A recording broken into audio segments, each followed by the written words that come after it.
তার সাথে Vivo V60 launch, আর সেখানে আমি অ্যাজ এ গেস্ট এসেছি।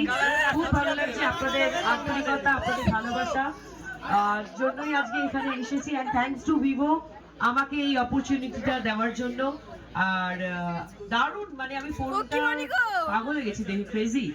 তিনটে কালার ভীষণ সুন্দর, auspicious gold, mid blue, moonlight blue আর মিস্ট গ্রে, তিনটে কালারই ভীষণ সুন্দর, ভীষণ ক্লাসিক। তো আপনারা আসুন রেখা টেলিকমে, আর যে যার মতো নিজেদের মতো ফোন কিনুন।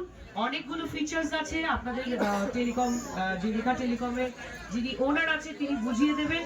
আমি তো একটা এসেই সেলফি নিয়ে নিয়েছি, একটা পোর্ট্রেট সেলফি নিয়েছি, অসাধারণ লাগছে, অলরেডি দাদার ফোনে আছে।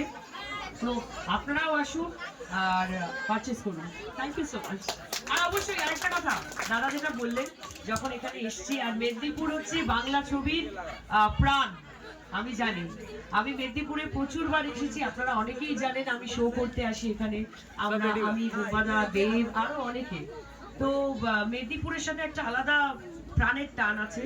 তো তাই আমি বলছি, পুজোতে রিলিজ হচ্ছে দেবী চৌধুরানী, যেখানে আমি একজন ডাকাত রানীর অভিনয় করেছি।